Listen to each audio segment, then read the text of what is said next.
Futterman. Kale Futterman has written on numerous TV shows, including the Netflix global hit Ginny and Georgia. She wrote and co-executive produced the Lifetime original movie Black Girl Missing, starring Garcelle Beauvoir. She received her MFA in writing for film and television from USC's esteemed School of Cinematic Arts. Spite on, I'm a graduate of USC. Hailing from New York City, Kale witnessed the kaleidoscope of life on expeditions from Houston Street to Harlem, which has informed the diverse, multi-generational ensembles that populate her work. She writes character-driven stories that center bold women of color and tackle big social issues in a deliciously entertaining package. Let's give a round of applause to Kale Futterman.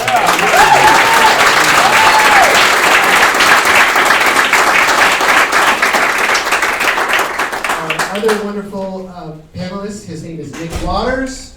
Nick is a writer, director, and producer, originally from South Florida. Nick was a nationally ranked swimmer growing up, breaking over a dozen state and national records, and was a member of the USA Junior National Team. Nick went on to earn his BS and MA degrees from Stanford University, where he studied engineering and film history, screenwriting, and film production, and was a member of the varsity swim team competing at the USA Olympic Trials. Currently based in LA, Nick's recent work includes writing and producing the horror feature film Fargo for Paramount Pictures, and directing and producing the award-winning documentary on the war in Ukraine, When We Dance. Please give a warm round of applause.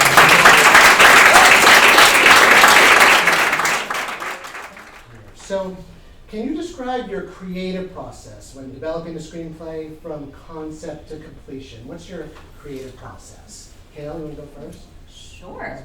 Also, hello everyone. Thanks so much for coming. It's really fun to be able to talk to you all.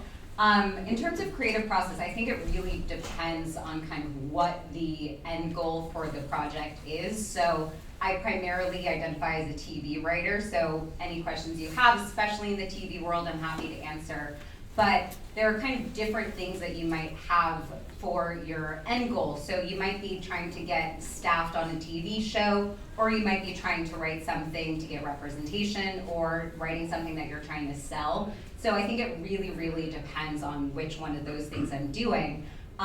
For example, if I'm writing something to get staffed on a TV show, I'm gonna be really, really cognizant about what my target kind of show would be. So if I'm trying to get on something like Ginny and Georgia, which is a YA soapy fun drama, I'm going to make sure that the project that I'm writing is geared towards that. And then in terms of how I decide what I'm gonna write, at the end of the day, I think you have to write something you're passionate about. So if that's my target goal, when I was applying for Ginny and Georgia, I also actually was a swimmer growing up like Nick was. And so I decided I wanted to write sort of a Friday Night Lights meets Gilmore Girls set in the world of swimming. So that was something that I felt, so that felt like something that was going to be really in the lane, excuse the pun, for getting on TV. It was not intentional. And so yeah, I mean, I really just start with that central idea. You know, this can take months and months and months to work on, so it's really important to choose something that is going to sustain you emotionally and creatively through those months. And I am someone who's really, really type A. I went to grad school so I could really understand the structure of writing a TV show. So for me, it's really, really breaking it down into what the pieces are. I like to have my beginning point, my end point in mind when I start. And then I actually think about it in terms of 3-act structure. Even though TV shows are typically written in 4, 5, 6 acts, I'm thinking of it still as beginning, middle, and end. So I am saying, who are my characters at the outset?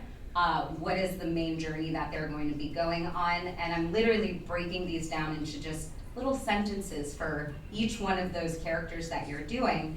And I think really when you break down a project into kind of these finite bites, so it doesn't feel like I have 60 pages to write, it's like, I have an outline that's going to be 10 pages to write, and then you fill that in and it just keeps kind of building on upon itself. That makes the whole creative process way more manageable. Last thing I'll say is just when it comes to writing something for a sample for staffing versus selling, when you're selling, you're really thinking about what the marketplace is. So I think that's really important to not only think of what is going to sustain you creatively, but what kinds of projects are out there right now. You don't want to write something that's identical to something that's out there, but you do want to think of, okay, well, maybe a lot of things in this vein are selling right now, so let me maybe gear my project towards that lane. So those are kind of some of the main considerations I put in. Great. Yeah. Wow, that was a good answer. So she's done more TV. I've done no TV. I've just done film. So it's a little different. We were talking on the way here. It's TVs. There's a little bit more of like a system. Film can be a little bit more run and gun. So I've never been like commissioned to write a movie on like a writing assignment. I've just written things on spec and then have either sold them and had them get made or optioned them, or I've also like been brought in on a movie that was shot and was terrible and they needed reshoots, so I rewrote part of it. And so I agree, it depends on like what you're trying to do with it, but most of my experience has been writing something on spec and then shopping it or trying to find funding to make it. So in all those scenarios, for me, it's always been big on outlining. So we actually went to college together. We had the same screenwriting teacher, and I think he was great. And we had he taught us this like 8 sequences to feature film, and that helps me so much. So I'll lay things out, 3 acts, 8 sequences, like 2 sequences in the first act, 4 in the second one, and 2 in the third one. And I'll look at like the major points. So like the end of the first act, the midpoint, end of act 2, these are all like the major events, and kind of work backwards from there. But it's funny, the thing I just finished writing, I actually outlined as way less than I usually did, and I've kind of found it through writing it, which I never thought I would be a person to do that, and it actually was really rewarding. So I think it's just where you're at personally too, where you are with the story and what you want to do with it. Excellent answers. What do you consider to be the key elements of a compelling and engaging screenplay? Go ahead, Nick. Key elements. I think structure is a huge thing. Like I've read a lot of scripts and given a lot of feedback, and I think for me, a lot of the times comes back to like, this is pretty good, but it could be great if you could figure out how to structure it better. And I think it goes back to the 3 acts, 8 sequences, and then knowing what that is, and then if you want to throw that out the window, go for it, but just know kind of what you're manipulating.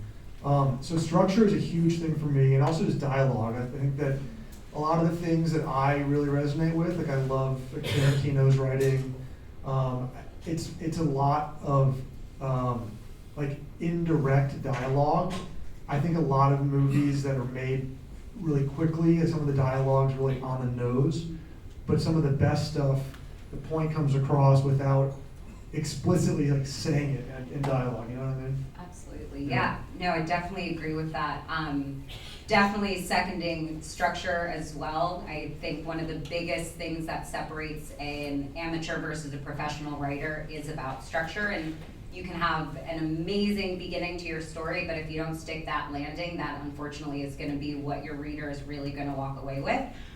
The other thing for me, I would say character is so important. Really thinking about why is your character making this decision, not just saying, oh, well, this is what the plot needs right now, really saying, this is what your character needs, and that should inform the plot. And then lastly, I would say your voice is incredibly important, and voice can come out in different ways. It comes out in your scene directions, even just the difference between how you would describe a character walking into the room. Every single writer in this room would describe that differently. But then that also manifests in the way that you write dialogue or all kinds of different elements. So honing your voice really will make you stand out. And at the end of the day, if someone can pick up a script and say, oh, this is a Nick script, this is a Kale script, then that is your golden ticket in this industry. Excellent. What are some common challenges or obstacles you face as a screenwriter, and how did you overcome them? I just think it's a tough business. It's just hard. It's hard to get movies made. Like it's hard to get something through and actually get something produced. So, I mean, even in this room, there's got to be like dozens of really great scripts, but it's like, how do you actually get the movie made? So there's like the craft of screenwriting, which is a beautiful thing that's also like challenging and like it needs to be constantly worked on, but getting something made is tough. Yeah, definitely. And I think for me, a big part of it, because like I said, I'm in the TV world, there's honestly just like big lulls between jobs. It's not the kind of industry where even when you get your foot in the door, you're suddenly like, oh, I'm rolling in it. Like you really will have, on average, months between gigs. And so having one, just the belief in yourself, but two, just like being able to self-motivate during those dry spells, it's incredibly tough. I have not had like shorter than 2 months between different gigs that I've had, and you get into this existential moment of like, what the heck am I doing? You never know, like when the 2 months, is it 2 months, is it 5 months? Exactly, it's absolutely, it could be forever. So, you know, it really just like believing in yourself and like believing that this is the thing you're meant to do. I think something that was really important for me when I was in grad school, someone told me, they were like, the thing that separates the people who are successful from those who are not, it's not even talent, it's not even like all of these other things, it's literally perseverance. Yeah. And at the end of the day, if you believe in yourself, this is the thing you want to do and you keep going, at some point your card is going to come up. Yeah, like I have 2 successful screenwriter friends, and they've been doing this for like 25-ish years, and they wake up in the morning, they work out at 5:30 in the morning, they down some coffee and oatmeal, and then everything is regimented. They'll write from like 7:30 a.m. until noon. They'll take an hour off, they'll get some lunch, they'll work for 2 more hours, they'll take two hours off, and then like write again. It's like the whole day is blocked off. You have to keep on writing. Mm-hmm. Yeah. Absolutely. How important is research in your screenwriting process, and how do you go about conducting it effectively? Research, especially for me, is everything. I think a common misconception is that writing is only the moment when you're sitting in front of your computer and putting words on a page. And for me, that is maybe 10% of the actual writing process. I spend so much time just like going on a walk and having a playlist that is related to the project that I'm working on and starting to just think through my characters, think through what needs to happen, think through themes. And so really, really kind of putting in all of that groundwork before you even sit down to go to the page is so important.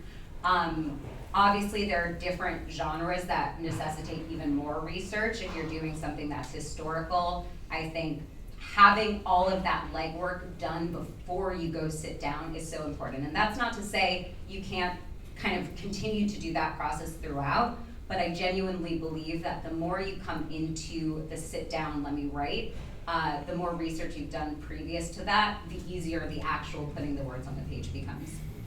Yeah, ditto, 100%. Like the playlist thing is huge for me too. Like I'll have a playlist of music that influences the writing so much, and I know a lot of people are like that. Music can really do something to the brain, but I also think it depends on what you're writing too.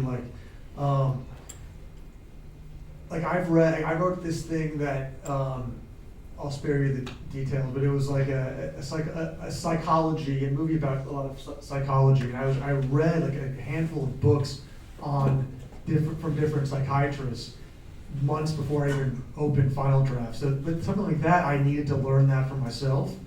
But I wrote another thing that's kind of about my childhood and about like my family, and that just, I have it inherently in me. So, but that even also takes research too. You got to figure out how you're going to lay out all your own memories. So, research is definitely a massive part of it. Fantastic. Can you provide examples of how feedback and collaboration have influenced and improved your screenwriting? Do development people give good feedback? Depends How do you choose? So I'll speak to it from 2 sides, from being in TV writers' rooms, and then also I'll give you an example from this Lifetime movie that I did. So TV writers' rooms are all about collaboration. It is 6 to 10 people sitting around a table and talking about ideas, and it is so monumentally important. I was actually just having a conversation over here before we got started about the idea of like, what is AI threatening to this industry? And one of the reasons that the idea of wanting to monitor AI is such a big sticking point for the WGA strike is because the future we are trying to prevent is one in which there's one TV writer for every TV show and all of the other legwork is done by AI. And the reason that is such a huge issue, not only because of the jobs that are going to be lost, but because it's a misunderstanding of what the point of a writer's room is. It's not just about having people to do the grunt work before the showrunner comes in. It's really all of these people bringing their experiences. And I've been on shows where, like, so I identify as biracial black woman. Ginny and Georgia, the main character, is a biracial black girl. We had 3 different biracial black women in that room, and every single one of us has a completely different story, and we were able to speak to our experiences and be able to collaborate on, okay, well, this is what I've experienced in this situation, this is what I have. And so just that communal nature, I think, is what makes television such a rich medium. So it is absolutely everything in television. To the film side of things, I'll give the example. So I wrote this movie called Black Girl Missing, and we collaborated with a nonprofit called the Black and Missing Foundation. And so I had sold this project to Lifetime on a pitch, had a version of what it was supposed to be, but day one after I signed a contract, I sit down with this nonprofit, and they just beautifully flag a couple of things about, from their knowledge of finding these women, some stereotypes, some misconceptions that were to be avoided. And so that was an amazing experience of, they were producers on the project, working with people who were able to bring in different knowledge, and it completely changed the way that we decided to tackle this movie, and I think it made it so much more beautiful and so much more just something we could stand behind really proudly. So even if you have your own ideas, being able to be open to what other people's expertise is and what their experiences are, it's just, that will make you a 20 times better writer. Yeah, I think that collaboration, I've gotten really great notes from people, I've gotten really bad notes from people. I think your job as the author of your script is to take all of it in respectfully and know that everyone, for the most part, is trying to help. And then just kind of filter it and see. I mean, you know the story better than anybody else, no matter how many people read it or how big their credits are. This is your story, so it's your job to filter what you get so you can actually apply it to what you're doing. And I've written things with a writing partner on the collaboration side, and that can also be a great thing too, as long as there's an understanding of like how you're going to do it, how you're going to approach it. Like everything from scheduling to how you're going to break up the work when you're together or not together. So it can all be a really good thing. I wanted to bring up, go ahead. Yeah, I just wanted to second the first thing that Nick just said about filtering notes, because I think one of the things when I first joined the industry that I kept doing was trying to twist myself into knots for the notes that I was getting for people who felt like they were higher ups, whether it was my agents or the producers I was working with. And I really, really think that what Nick just said is so important. At the end of the day, this is your script. Always be open to what people are saying. But we use this term in the industry, like, what's the note beneath the note? And so sometimes someone might tell you, oh, well, your character should do X, Y, Z. It's not actually that you should go do X, Y, Z. It's that there's something they are missing in their reading that X, Y, Z they think could accomplish, but you as the writer probably know how to accomplish it better. So keeping that flexibility of, let me not do exactly necessarily what you're saying, but open to what it could be missing that I could tackle in a different way. Especially with features, if your feature is jumping around from producer to producer to producer, they always have different notes, right? So is it financial where you go, well, if the producer's gonna pay me, then I'll make these notes, or is there any sort of thought of, listen, I'm not gonna, does it mean how close it is to production or something? How do you deal with multiple producer notes on a script that was really everyone loves, right? And then as it goes in, everyone's trying to put their little, how do you guys deal with that? Yeah, I think it's tough. I mean, because you see it's your baby and then it goes through all these different people, but that's also just the game too, right? Like you get people, a lot of times they'll bring on another writer for various reasons. So I'm sure you guys know this, but if it's like written by like person A, ampersand, person B, it means they worked together. And if it's A and D, it means they were a separate writer.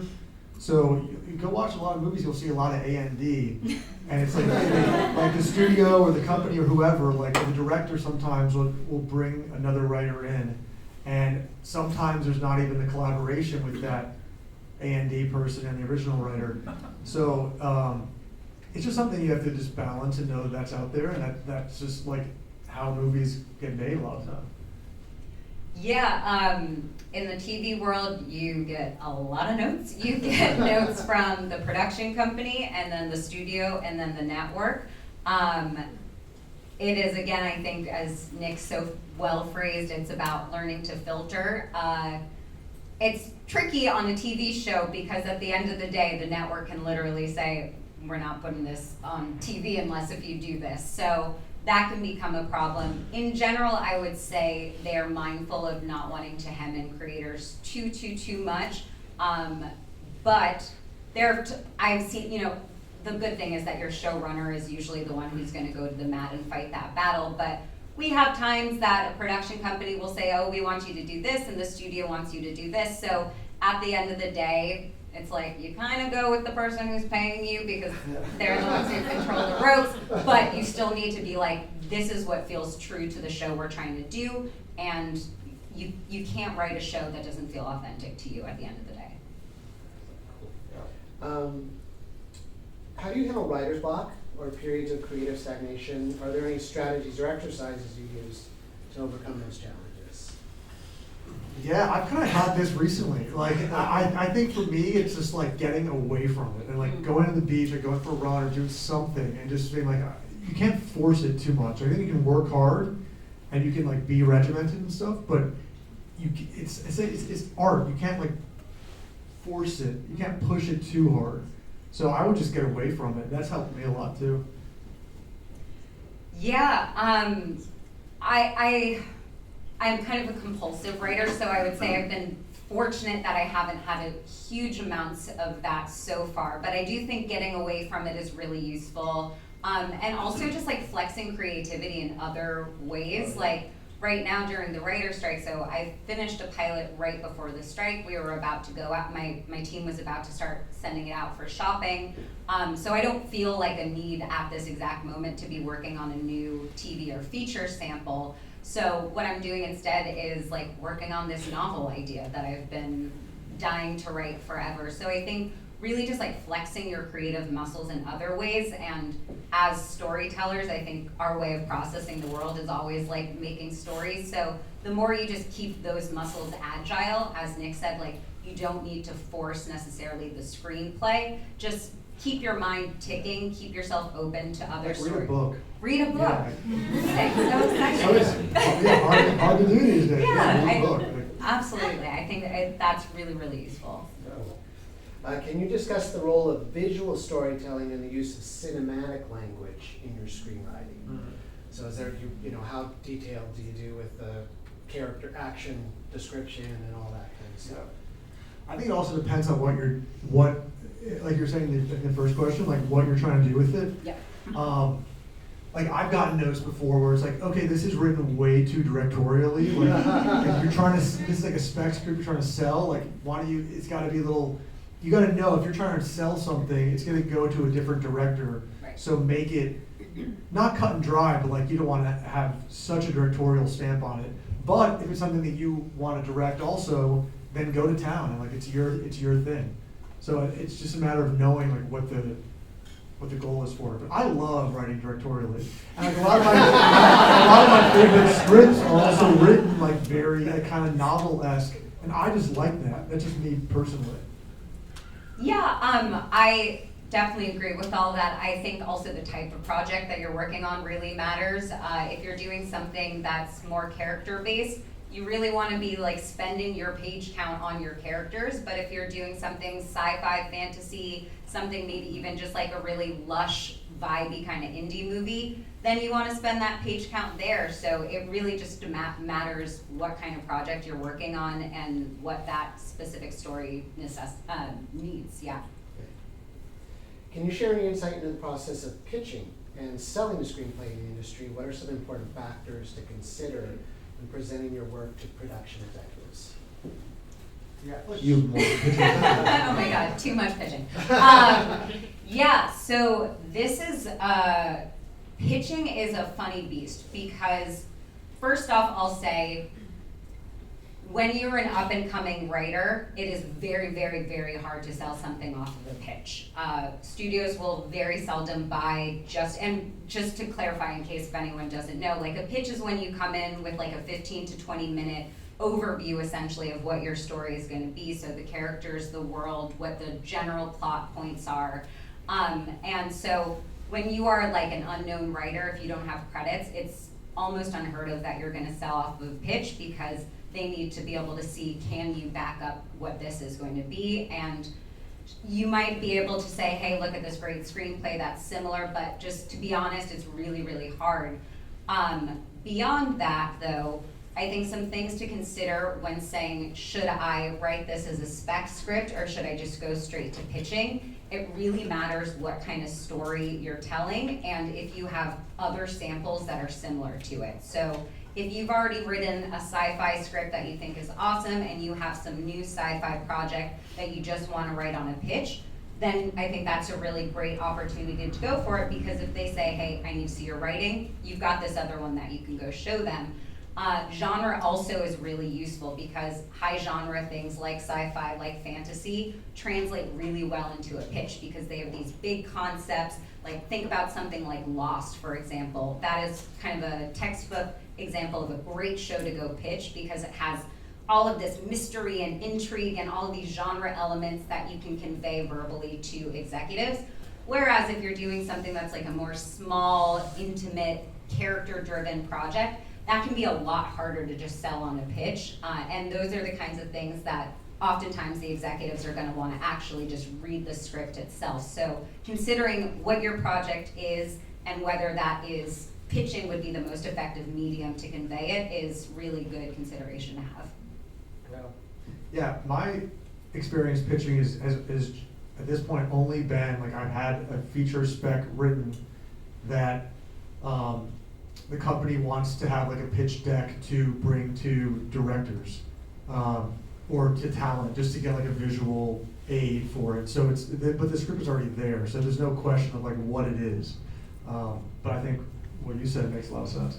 When you're doing TV. Yeah, no, and it also, even if you have a sample, like even if you have the spec script, you are still going to have to pitch it down the line because that's how you're going to sell it. And when you're pitching it in that case, you are telling them this is where, for example, for TV, this is where the show goes. So it's absolutely something you're still going to do even if you've already written the script. I think it is so different from film and TV too. Yeah. That's a big difference in film and TV. I think you have to be so established as a writer, director, whatever, to like go pitch a movie and have them be like, yes, we'll give you development fees. Like development fees are like so hard to come by now. So yeah, I think if you're trying to do a movie, you should definitely have the script and a pitch deck. Can you talk about your journey? So, you aspiring screenwriters, you start writing screenplays. What were your big breaks along the way? Everyone here, some people have had their scripts produced, some are still hoping and waiting for their scripts to be produced, which is the biggest, roadblock of really kind of, like you said, just getting going. So what have been those points in your journey, in your career that's like, I think this was the turning point for me, or when I did this, that's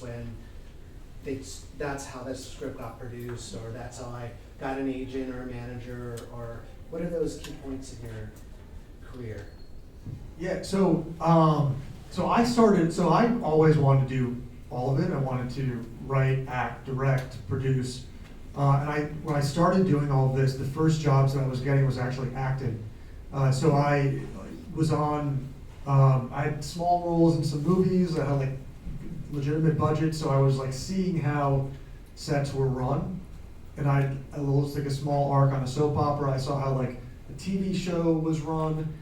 And during all that time, I was also writing and like messing around, directing some things. So looking back, it's interesting because I've had this time on set, which I think is a rare thing for most writers. Because I was acting, I was seeing how like the machine was being run. But then I had optioned a few things, a few scripts that I had written, and then with Margot, the Paramount movie, we had just finished it and gotten it in front of a producer, and it was like an immediate like, we want to do this. Paramount wants to do this. We want to roll on this thing like this year. Like get this deal done. So that was a really big turning point for me. And then from there, I also produced that, and then the next thing I did from there was direct this documentary on the war in Ukraine that I helmed the whole thing. I produced it, I directed it. It was my company, but I think I was only able to do that because of all my acting experience and like befriending ADs and like befriending crew and like just seeing how everything goes. So when we pulled the trigger on this documentary, it was kind of a no-brainer. Like I had a great DP, I had a great crew, and I knew how a set actually ran. So it was really a cool culmination of everything that I've done thus far. Sorry, so to build upon, so what was the difference between the scripts that got optioned and Margot? What was the difference? Yeah, so the script that got optioned, so a production company basically optioned the sole rights to get that movie made for a certain amount of time. It was like 18 months. And it doesn't guarantee it's gonna get made, it guarantees that the company wants to do it and they're gonna try to get it through. But like COVID happened and that slowed some things down, or like we got a director on, then they had a different project and then the schedule fell out with the actor, so it didn't work out there. But Margot was interesting because there was like a studio that like Paramount wanted to do it too. So, and it was also, we closed the deal on that in like February 2021. So we're still like kind of peak COVID.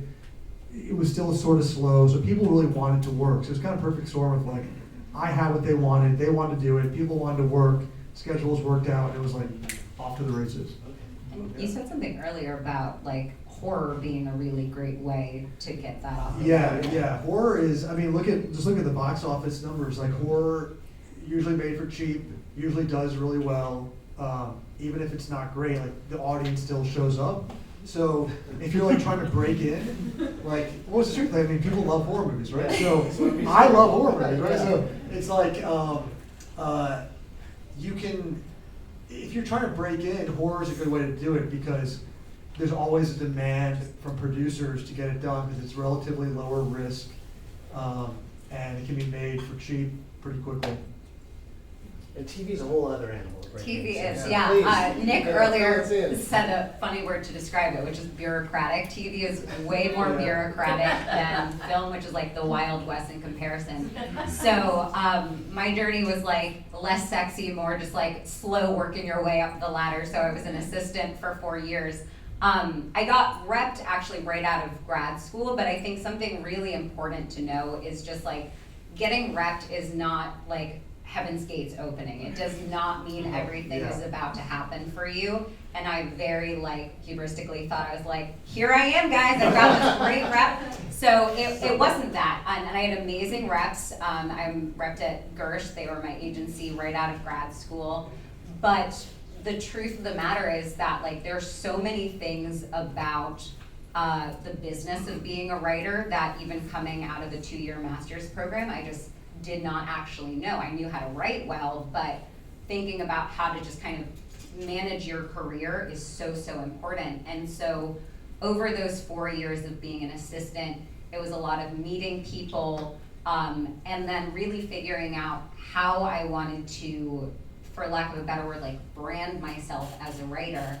So I get to the end of this 4 years and I was really like kind of struggling. It had been so many close calls with almost getting staffed and like banging my head against the wall because I got such great feedback on my scripts and all of that. And it's like, what am I not doing?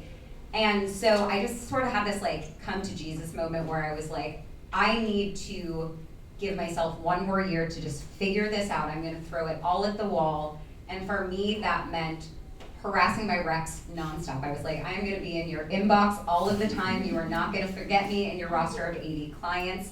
I was on all of the trade sites, any show that came up that I felt like I would be a good fit for. I would send them my email. Here's my sample that I think would be the best one for this. Let's get me a meeting, doing that kind of stuff.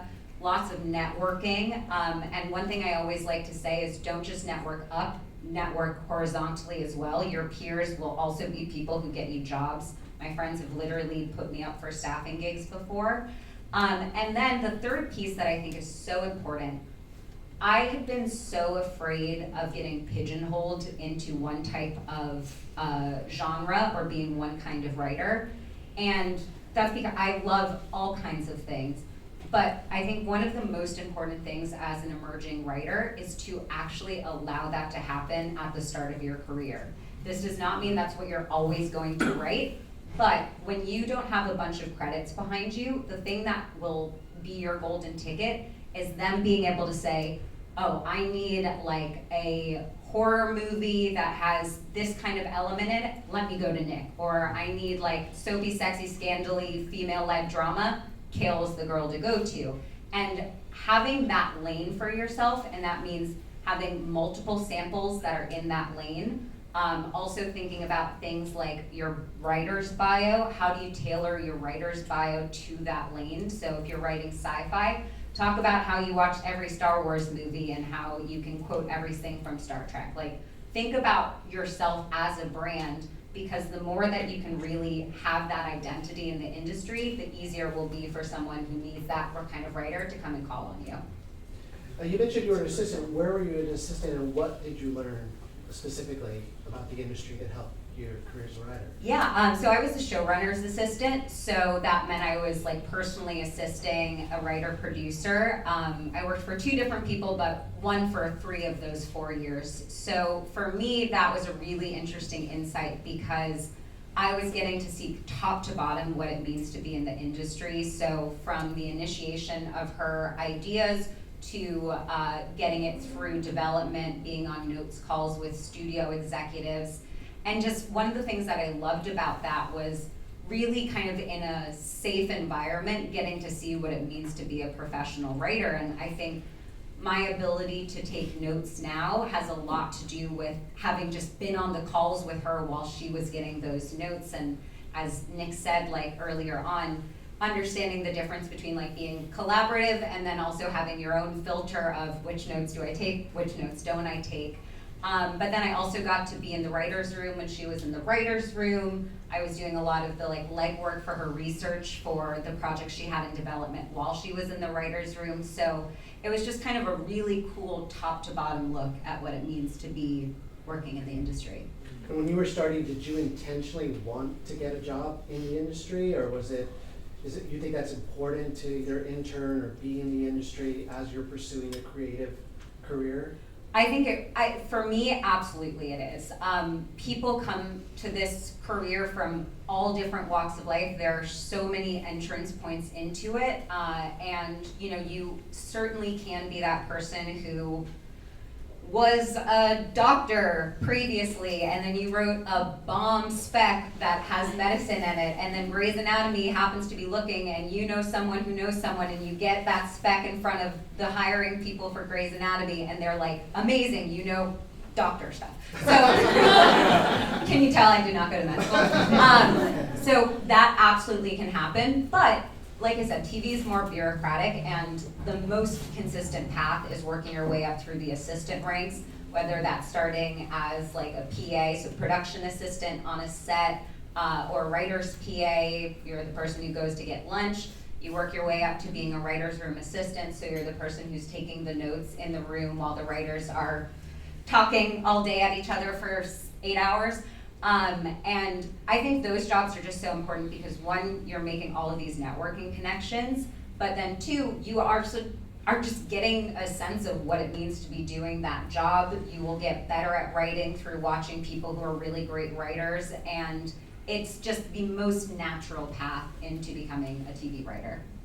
Excellent. And sorry, one more follow-up is, you talked about finding worded as a niche into breaking in, and I represent actors, and so it's always like you hear all the time, I don't want to be pigeonholed, I don't want to be pigeonholed. So as you were kind of fighting at the beginning, what was your light bulb moment? It's like, everyone's right, I should, really try to find, this will be my entryway in. Yeah, it was actually just like one conversation I had with my mentor. I told her, because I at that time, from graduating my master's program to like 3 years out maybe or so, I had written so many scripts. I had written like 6 specs that I still use as samples for things. So it's not even like they were crap, it was just that like they were here and there. One was a historical drama, one was like, teens in New York.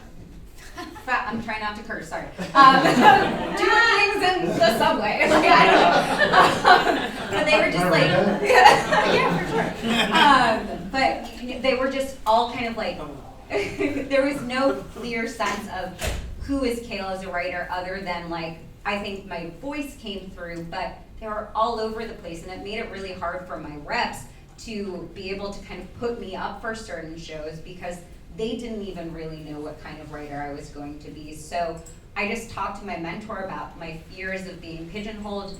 At the time I was like 25 years old, and I was like, I know I'm young, but I don't only want to write YA because there's so many other things that I'm interested in. And she was like, girl, be pigeonholed. Like the thing you don't know, as I said, I don't know med school. So I was like, I can't go write a medical drama, but I was in high school like 13 years ago at that point. So I was like, let me just say, okay, I'm going to accept that. What I really want is to get into a writer's room, and then I'll prove myself from there. And I've worked on a YA show. I worked on this crazy Greg Daniels adult animated comedy that was about FBI agents, and I don't know anything about that, but I had a credit at that point. I've done other kind of like adult leaning things. So I think allowing yourself to just get that first gig, prove yourself, and then go from there and do whatever the heck you want. Excellent, cool. Are there any specific trends or changes in the film industry or TV industry that you think screenwriters should be aware of and adapt to? Any trends happening? I think we should leave AI out of this because it's just such a tough, there's no answer to it. Other trends though, I look at just like the volume of things getting made now, and there's a lot. I look at the things that are in theaters and the things that are on streaming, and I think, like I like to write a lot of horror, so I look at, like, okay, like there's some good horror movies getting through to theatrical releases, and it's like, well, how are they doing that? It's like X and Pearl. Ty West was a mistake. He had done a couple things before that. A24 gave him like $1 million, and he shot X in New Zealand. And it's like just kind of see like what you want to do and how those similar things were done. And I'll look at like Barbarian and Smile, first time feature directors, and they got something through. So it's like, if I'm looking just at horror, it's like, okay, well, this is really happening in the theatrical realm still. And I think because it's horror, like we were saying, it sells, people buy tickets for that, it's low budget. So yeah, I think just knowing, like, not pigeonholing yourself per se, but knowing like if you're gonna focus on something right now, what is that section of the industry looking like? And then use that to your advantage to like write something or market something in a way that you think could work in the industry. If that made any sense. I would say, especially for TV, specificity is really, really important. And when you are with executives right now, the thing that they keep talking about is like authenticity. We want your authentic voice and what your unique story is. And so, if you compare what the TV industry looks like now versus even 10 years ago, there used to be way more of a monolithic culture of TV shows. It was like everybody watched Friends, everybody watched this show.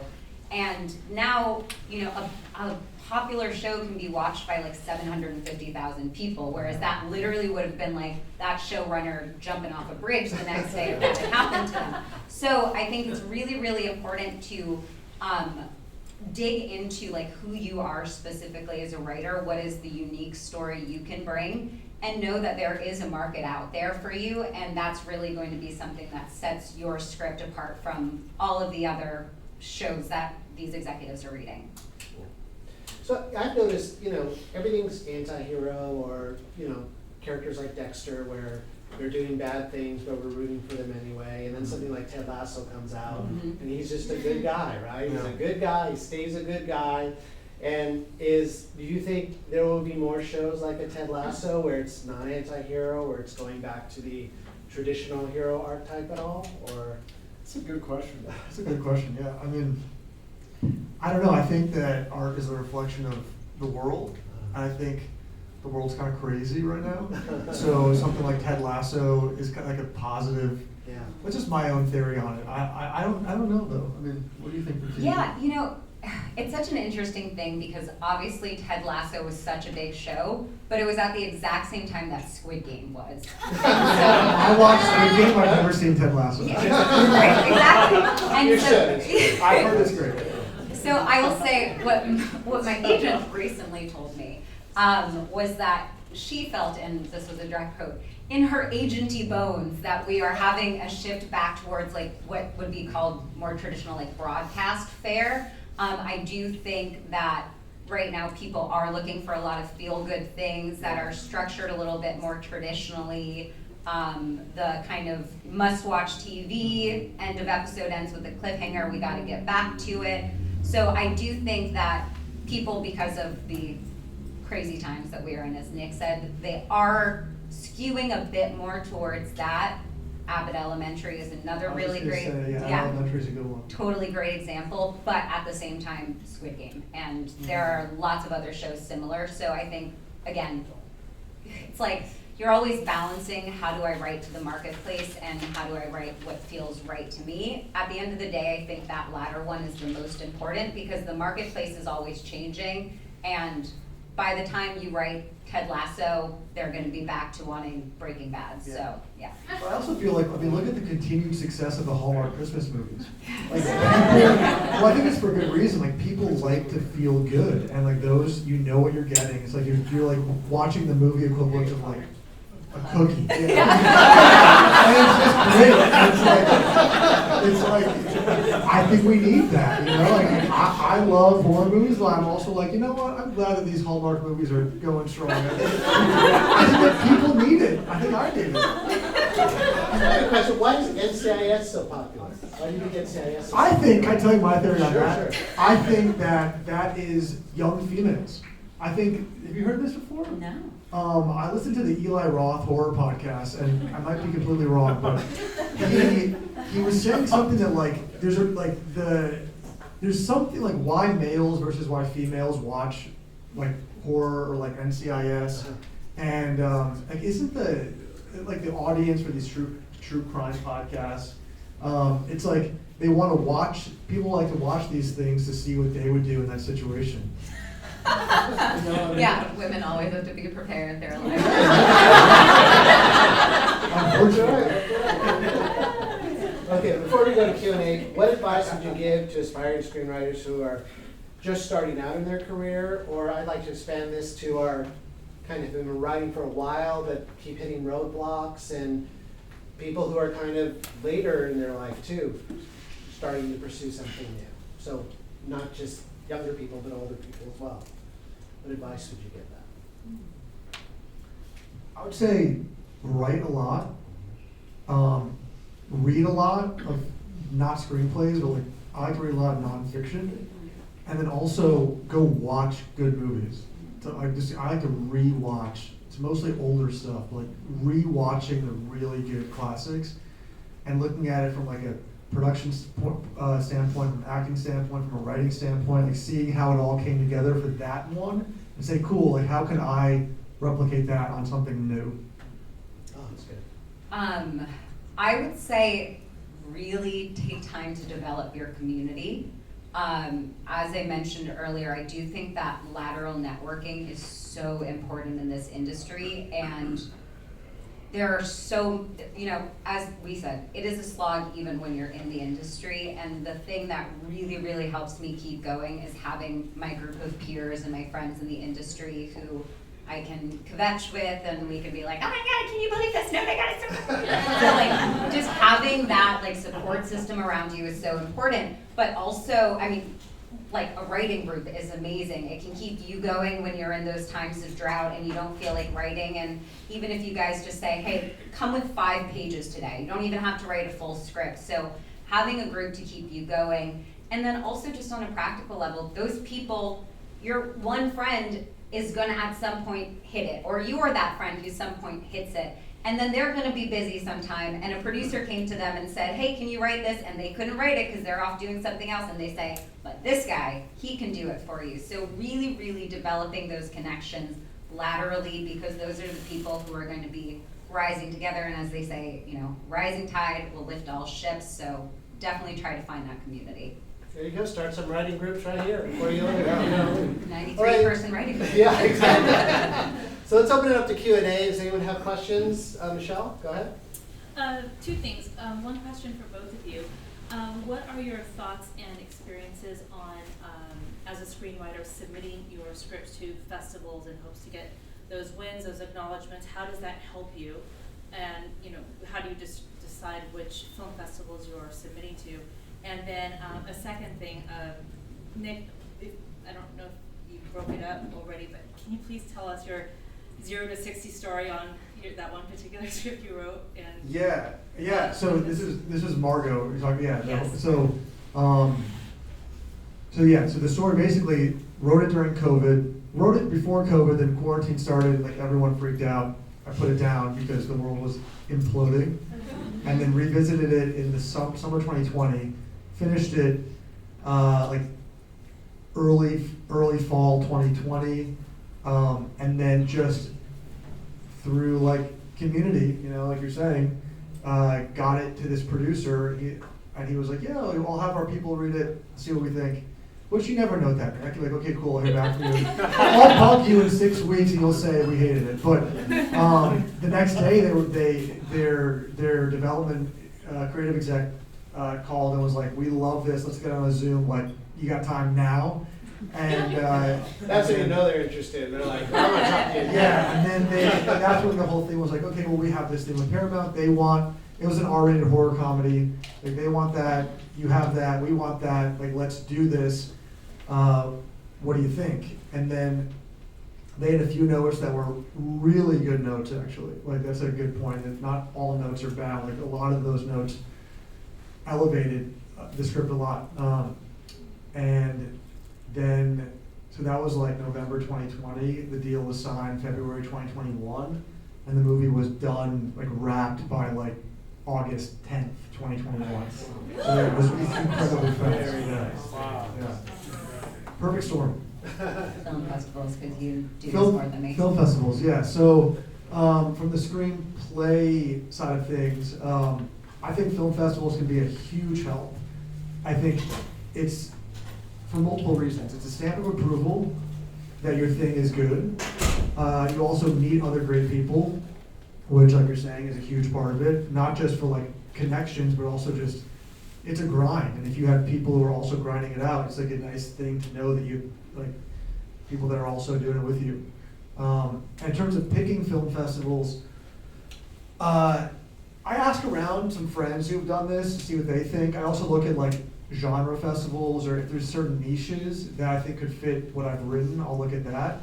Or look at people who are like running the festival, like who's this person, who's this woman or man, and they seem cool. They seem like they operate in like the world that I kind of want to operate in. Let me submit there. Maybe we can become buddy, and like I can get ideas from them and career advice from them.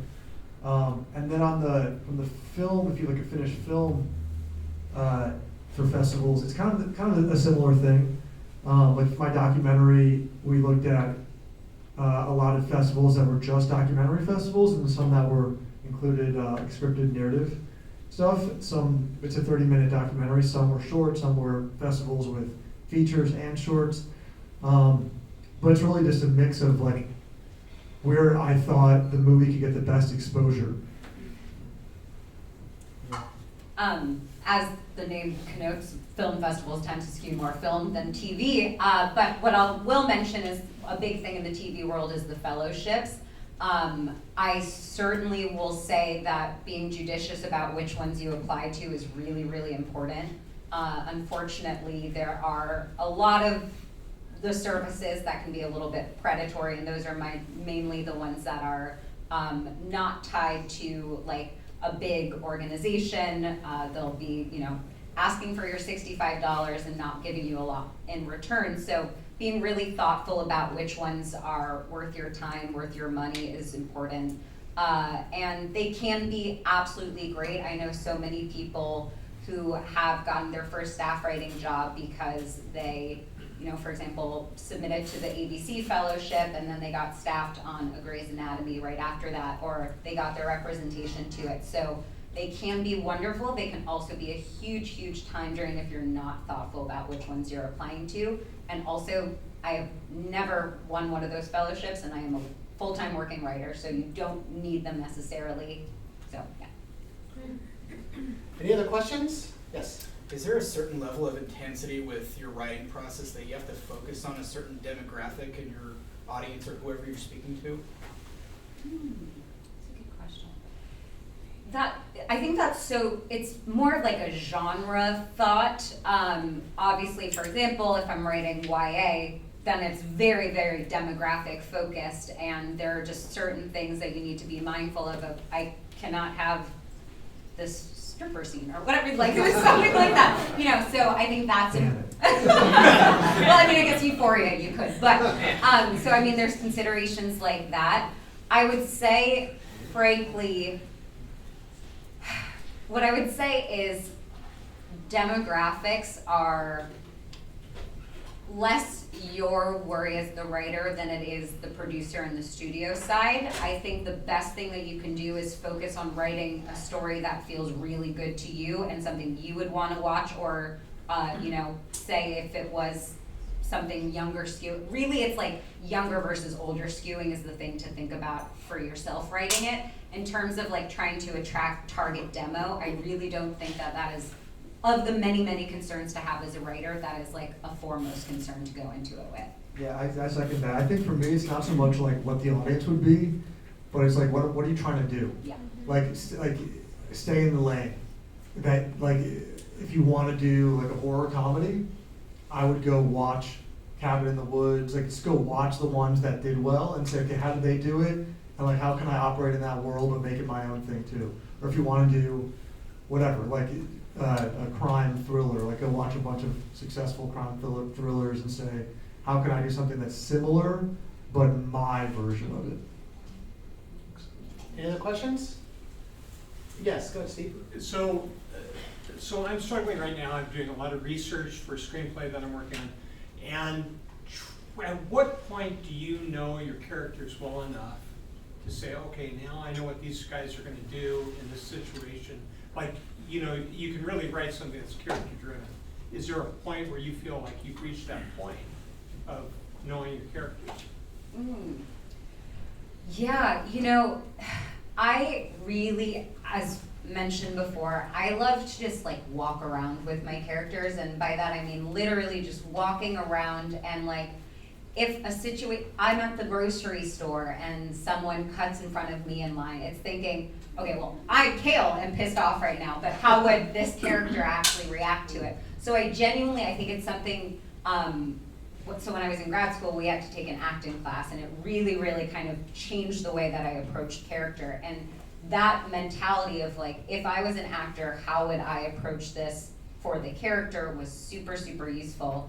And also from acting, something I took was, I'm gonna forget, maybe remember the name, but there is a famous writer who has like a list of questions, and you can find this easily on the internet, list of questions that you as an actor should be able to answer for your character. I use that as a writer. It's like I'll Google it, so figure out, but you'll find it easily. But being able to answer this list of questions, it'll be like backstory questions. What was their first love? What was their first heartbreak?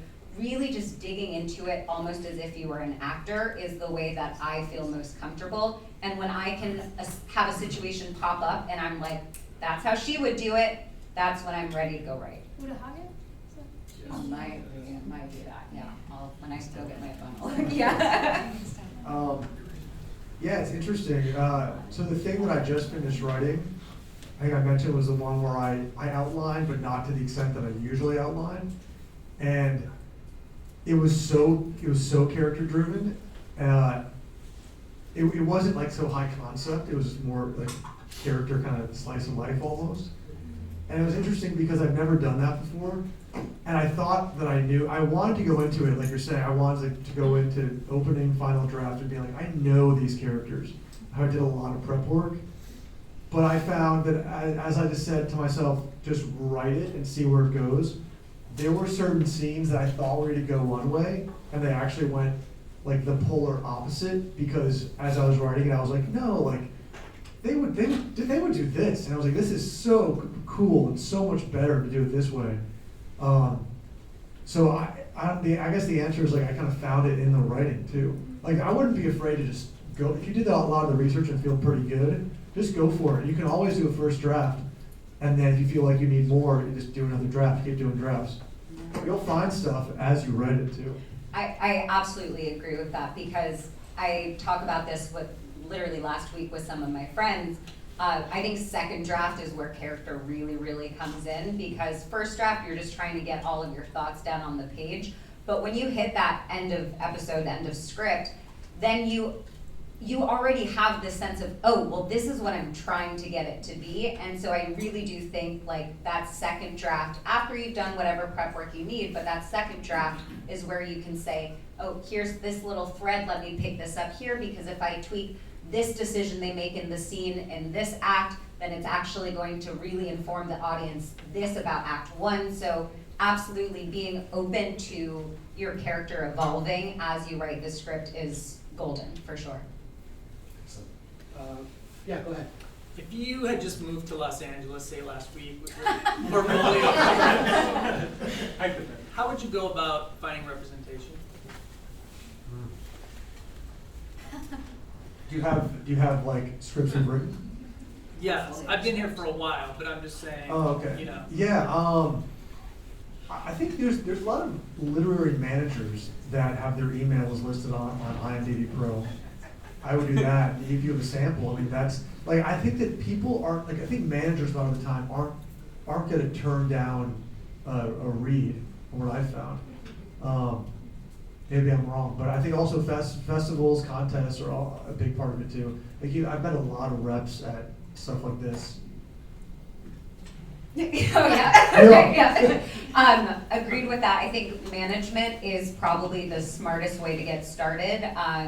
You know, I have agent, lawyer, and manager, and that is 25% of my money that is going to it. So if I could go back in time and do things differently, I would probably have just started with a manager, and then lawyer can be on a project base when you actually have a contract coming in. So I agree. I think management is kind of the easiest way to get started. Cold querying is certainly an option, but I also think networking is where that really, really comes useful. Meeting other writers who are already repped, and you know, I think it's so important to do this in like a careful way, because just going up to a writer that you barely know and say, hey, I've got this script, can you send it to your manager? That's not really gonna work. But this is why the like developing relationships, because when you really have developed a relationship with an established writer, you ask them, hey, will you read my script? With nothing on top of that. Just, will you read my script? Give me your thoughts about it. If they love that script, they're going to say, I want to pass this on, because you know, it's also like a good thing for them. It looks good for them. You start having success in your career, then you can do, you know, pay the favor back. So really, I think other than cold querying, doing the film festivals, developing relationships with repped writers, and gradually getting to a point in that relationship where you say, hey, can you read this? And if they like it, would you consider passing it on? How do you get someone to read it though? Is it the log line? Is it the synopsis? I mean, what do you present to them other than, you know, it's a drama or it's a comedy? Is it another little thing that kind of makes somebody more intrigued? Like log lines and then comps, like similar films or shows that like it's this meets this. Okay. That I think tends to get people excited pretty quick. Yeah, I would say that, and also the writer's bio is really, really important. It's just a clear way of conveying who you are and what kind of writer you're trying to be, and especially the more synchronicity there is between that logline you're sending and that bio. If you're like, first, when you cold query a manager, you don't send that stuff initially. You ask them like, hey, are you open to accepting new clients, and would you be open to reading this? Then sending them that material with your log line, your bio, and the project if they've accepted to read it. Really just, your bio is who you are and what makes you unique, and that can really pique a manager's or agent's interest. When you're talking to production companies, I've heard a lot, and others here may have heard a lot. It's like, well, if you can attach someone, you'd be really interested in that. What does that mean? And how do you get someone attached? Money. So attachment. Money is How much money? absolutely. Attachments can come in various forms. It can be the actors that you're attaching. It also can be attaching producer. It also can be attaching talent to it, meaning the actors. Especially right now, going out with a project with actors attached is really, really huge thing, what we call like a packaged project. So for example, for this Lifetime movie that I wrote, producer came to me with a very, very general story area. Then I wrote up a pitch for this. That was the 15 to 20 minute overview of what this would be. And then he had previously worked with Garcelle, who ended up starring in it, on a different project for Lifetime. And so I then pitched to Garcelle, and that's something I think it's really important to know who you're pitching to, and then making sure it's the right project for them, and also just like tailoring that specific character to them. For me, it was made my life in the writing so much easier that I knew from the outset that Garcelle was going to be starring, because she is a mother, she loves her children, and I was really, really able to lean into that element when I was writing the project. So thinking about who your targets are and making sure that the role that you would be presenting them is like feels right for that actor. Yeah, I think it's interesting too, say like attaching people, I think for the most part always think like actors, but like even a good producer, you get them on board, they will have relationships with directors, with actors, actresses, so that can help complete the package, and you can fill out the package as much as you can before going to the production company, and then you have more leverage that way if you have actual other people part of it too, rather than just I'm a writer with a rep or a writer without a rep and I have a good script. If there's a whole team around it, it's a whole different game. Yep. Yes, Kelly. Do you have a practical or maybe simple piece of advice that you might offer a screenwriter into how to find their voice? And also, just real quick, the raffle is still up. I'm going to draw it I as thought soon that as was a you're done. cocktail menu. That's a pretty good way to find your voice. But also, if you have any, write it in your voice. Is there a simple or practical way that someone might find their voice? Take a story anybody can tell. Take a story anybody can tell, Oh, and make it a story only you can tell. Yeah, no, totally. Whereas Hollywood's trying to do the opposite. Yeah. sorry. I think a big part of it for me is just like kind of, but like I think knowing yourself very well, and like knowing who you are, knowing what you like and what you want to do, which I think is really hard work. I found that over the years has really informed how I write and what I write. But it's a constant thing. I imagine like your entire life, you want to learn more about yourself. You want to keep evolving and get to know yourself more and know like where you want to go and what makes you happy and what you're good at. Yeah, and I think to the what you like, just on a practical level, reading a lot of scripts and seeing just things like, what does the prose look like on the page? How are the scene directions written? Some people will write a whole paragraph and it's like beautiful flowery language, whereas some people will have really staccato kind of Yeah. scene directions, and it's just period, period, period. It's very trim on the page. So like things like that, obviously like channeling, you know, dialogue is kind of an interesting one, but there's like a way that your voice comes through, even just the way you write dialogue for Yeah. many different characters. Shonda Rhimes is kind of like a classic example, or Aaron Sorkin. Every character has their own way of speaking, but when Shonda is talking, it's gonna be like this, and da, da, da, da, da. And so like that is what your voice is. So really just like looking at the way other people do it, and then saying which elements of this feel authentic to me. And think about like, how do you think? Like if you are thinking about something, what does that sound like? Is it staccato? Is it like long ways of speaking? So trying to just parse down, hey, how does my brain work? How do other people do it? And then how can I translate that onto the page? Any other questions? Yes. I suppose this is more of like a TV question, but I was just wondering how do you think it's important when you're writing to focus on how the TV show will be distributed? For example, like weekly or just all at once like Netflix? Because I think we've been seeing more recently stories that maybe would work better on a weekly basis being dumped all at once, or vice versa. So how important do you think that is? That's a really great question. So this is one of those things that when you are, as I said at the very, very beginning, when you're deciding, is this script going to be for staffing versus selling versus reps? So if you are writing a script that is for selling, then the method of distribution of your intended method of distribution really does matter. So if you are writing something that feels like super, well, I guess HBO is like no longer, but let's pretend HBO still exists. So yeah, Max. You know, if you're writing something that is like super sexy and edgy and gonna have like, you know, the kind of elements that we would equate with an old school HBO show, then that's really, really important to know going into it, because that script that you write is then not going to be sellable to Fox to be airing at 9 p.m. So knowing that going into it is really, really important.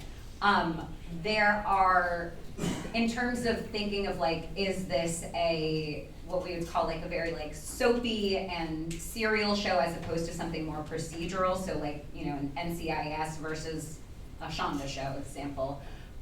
That's also really important to know going into it, especially because, so one, the way that you structure that episode is going to be very different. If it's a procedural, you know that there is going to be beginning, middle, and end to that story, and there is like a case that is solved in whatever lawyer, doctor's office, whatever it is, versus if you're doing something that's serialized, long-form television, that's really important to know going into it. And it also will affect how you pitch that show.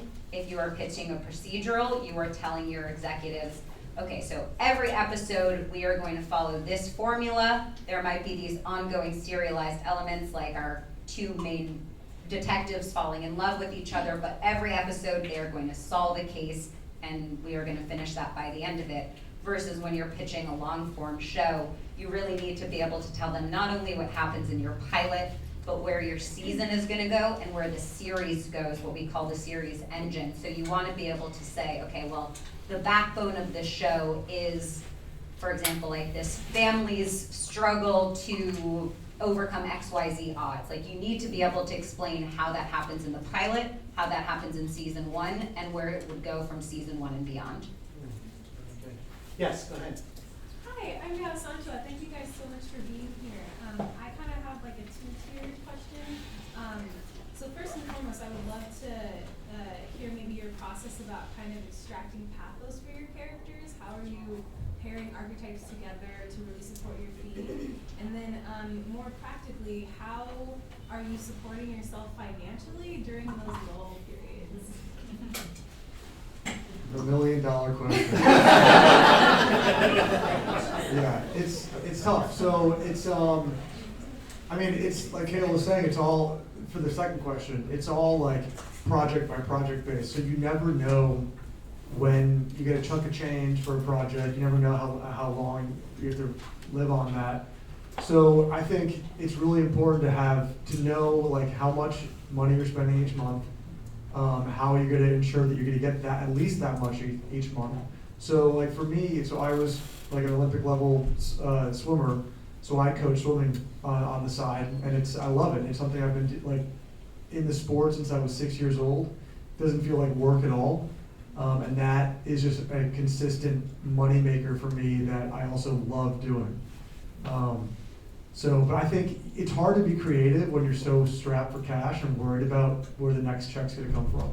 So, like anybody coming out of college starting to do this, that's my number one advice for them is you gotta like make sure your finances are set so that your brain can actually be creative.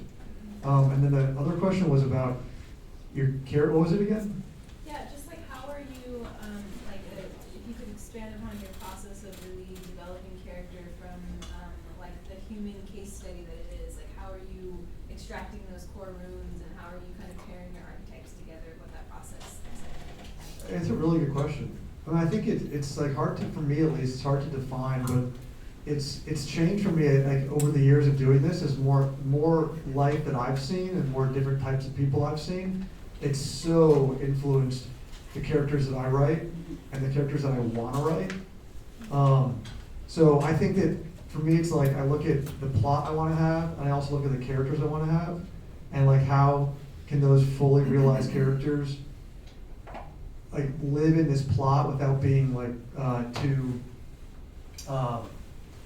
like circumstantial. Like I want them to have their own lives outside of what this 100 pages is. So I'm not even answering the question, but I think it's just like you got to really know the type of person that they are. Like someone was saying that like being a writer, it's almost like you have like multiple personalities going on in your head at the same time. To be able to write like this person and to be able to write someone who's completely different at the same time is something that's, I think, a really admirable, hard thing to accomplish. To the character question, so I'm someone, because I write so character-based, I always start with character, and for me, I find one of the most useful tricks is modeling each character off of an amalgam of other like people I know in real life. That's super, super useful because it just gives you kind of to what I was saying about this gentleman's question earlier, it just gives you a practical reference point to be able to say, well, you know, if this character is kind of similar to your mom, how would my mother act in this situation if this came up? And if your mom's not quite the person that it is, it's mom plus, you know, your teacher from 2nd grade.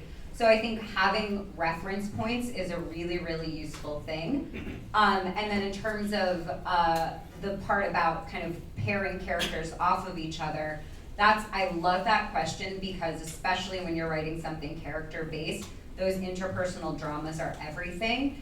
And so when you're looking at your main cast of characters, really being like, okay, well, if this character, super type A and super organized, I need someone in that main cast who is going to be the absolute foil of that and make their life a living hell. And so it's really saying like, okay, we have character who occupies this axis, who is gonna come in and put a lot of conflict in their life, because all screenwriting at the end of the day is about conflict.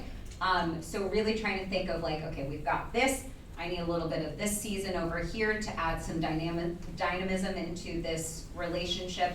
And just looking at your ensemble as sort of these forces that in sometimes should be parallel, but a lot of times are perpendicular and bumping up against each other. Okay, we have time for one or two more questions. Yes? How does a feature writer assure herself or himself a place on the set and also to be the rewrite writer? In other words, to keep involved? I think the more established you are, the easier that gets. So if you're like a first-time feature writer, odds are you're not going to be on set, and odds are same for a rewrite. I think it's just hard to guarantee that. I think it's just a matter of like getting more and more credits and getting more like stature in the industry. You can start to get more of that, and getting like a producer credit. Yeah. Yeah, it's hard getting set experience.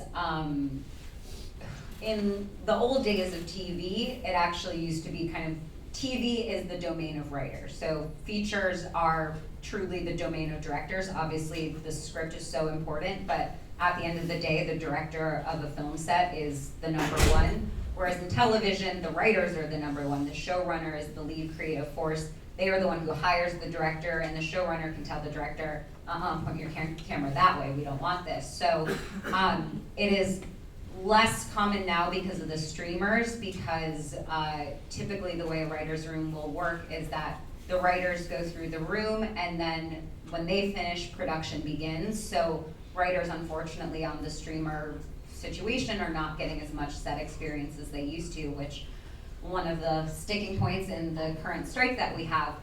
But that said, a lot of, especially if you're on a network show, you would be producing your episodes, so you are going on set, you are in those tone meetings, you are working with the director and the actors, so TV can actually be one of the most useful ways to be a writer and getting the set experience. Great, one more question? Yes? Yeah, Nick, I'm curious about your writing process for the documentary. Oh yeah, that's an interesting question. So it's funny. So there are sometimes writer credits on documentaries. I've learned sometimes there's not. So for mine, so because it was my company, I produced it, I directed it. It was I wasn't answering to anybody. It was really exactly whatever I wanted it to be. So it's hard to describe without having seen the film, but it's laid out. The film is structured in a way that it is kind of written, but it's not. The stories that are shared are not. It's kind of like a fly on the wall in that aspect. But it was, in that sense, it was more about kind of storyboarding than actual writing. There was no script. There was a strong storyboard and shot list, very detailed. But no actual script, because the words were all just, I'm hands off. This is a camera in front of you, and you're going to share your story from the war. You have family in Ukraine that's getting bombed. Like, you're going to talk, and I'm not going to touch whatever you're saying. But the way the story was structured was very planned out. And you went over there? No, so we shot it all here. So the movie it has the world's best ballroom dancers are often Ukrainian and Russian. And the ones who kind of reach that top level in the world, a lot of the times will move to LA. So they're on Dancing with the Stars, or they're just here, for career competitions and living in the US. So when the war started, there's like a handful of literally the world's best dancers in this city, and a lot of them are Ukrainian and Russian. So and they're trying to help their families back home. So we shot it all here, actually. Yes. Where can we see it?